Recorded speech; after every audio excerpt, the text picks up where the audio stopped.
Sebenarnya untuk penumpang ini, kalau kalian naik taksi online maupun taksi reguler, ini jangan mau diajak borongan.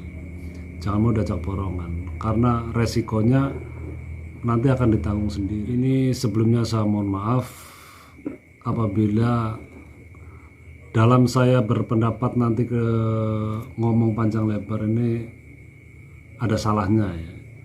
Kalau untuk penumpang kemungkinan sih banyak baiknya, karena saya mengalami sendiri ya dari pengalaman.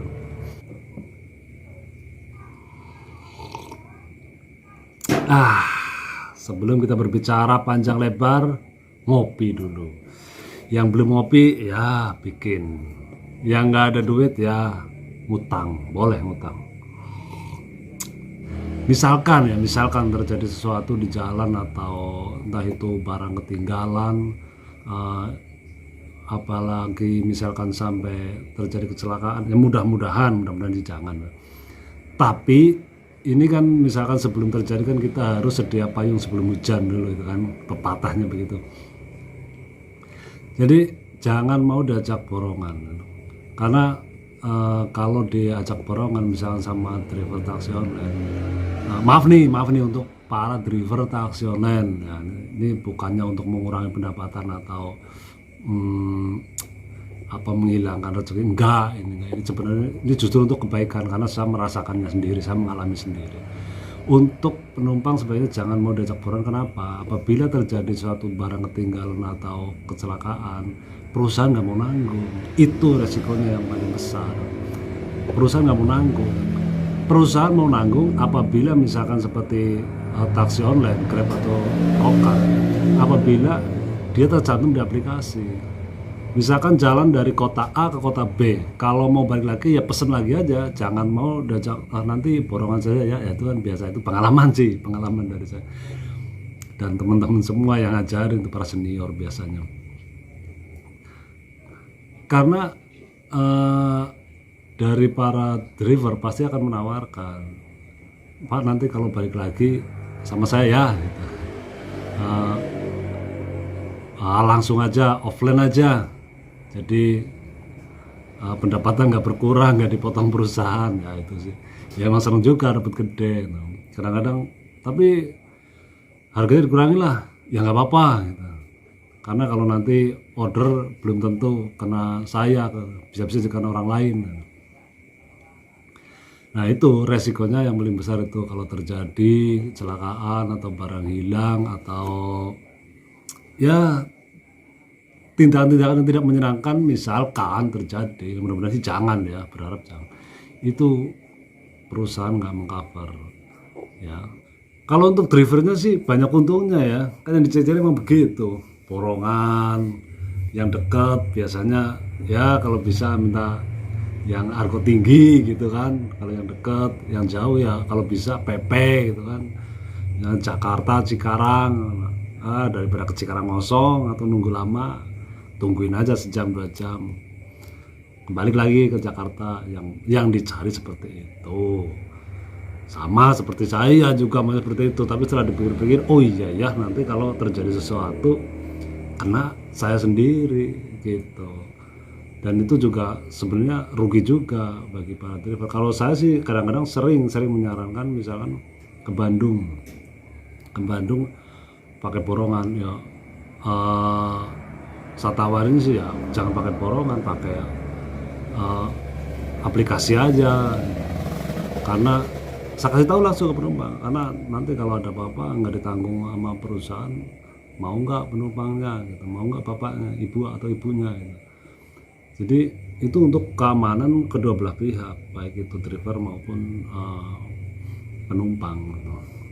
Dan kalau terjadi barang ketinggalan, nah ini barang ketinggalan juga sering ada yang sering komen di video saya juga, kok saya barang ketinggalan bisa nggak dicari, nggak ketemu, dihubungi ke kantor nggak ada. Sebenarnya gampang, itu sebenarnya gampang kalau naiknya lewat aplikasi, dan itu ya kalau misalkan ditelusuri pasti cepet, karena semua tercantum, data yang tercantum di perusahaan. Ini maaf loh, bukannya berdasarkan dari pengalaman.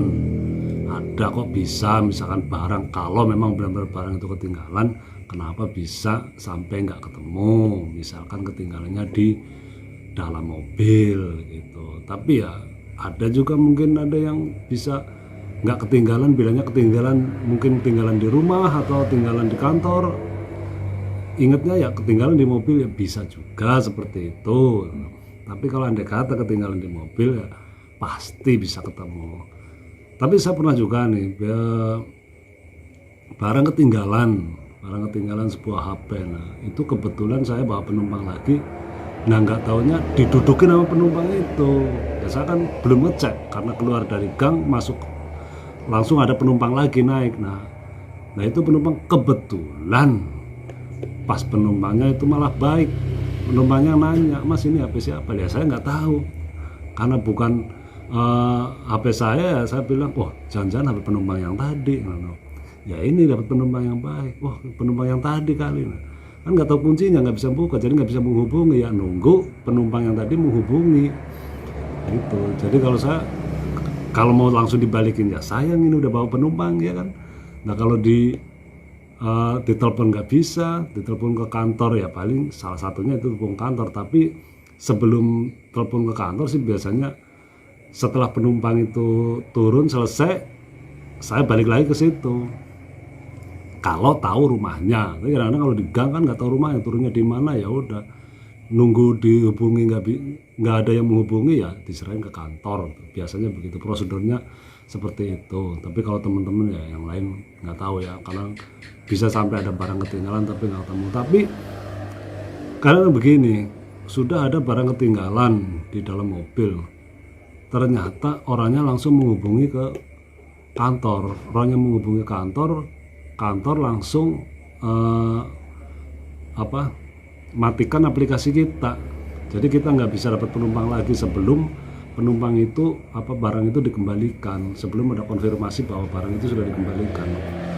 Kadang-kadang repot juga, bukan kita yang salah, barang-barang besar misalkan tas gede gitu di bagasi atau di jok belakang misalkan ketinggalan, ya bawa sendiri ketinggalan, bisa nyalahin orang. Nah kadang-kadang seperti itu, namanya di jalan kita harus bersabar-sabar amat.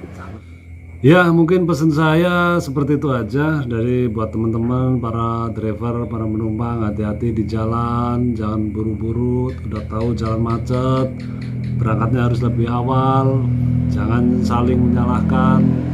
Intinya bersabar, karena sabar itu lebar.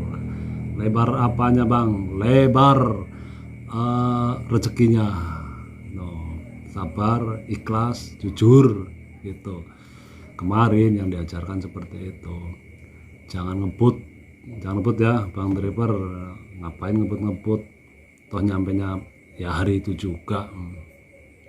Jangan main zigzag, membahayakan orang lain. Dan yang penting juga, kalau udah capek, sudah ngantuk, istirahat gitu. Jangan memaksakan, entah itu mobil, entah itu motor. Kalau sudah ngantuk ya tidur, karena obatnya hanya satu, tidur. Ngopi nggak menyelesaikan ngantuk, ngopi hanya menambah keinginan doang.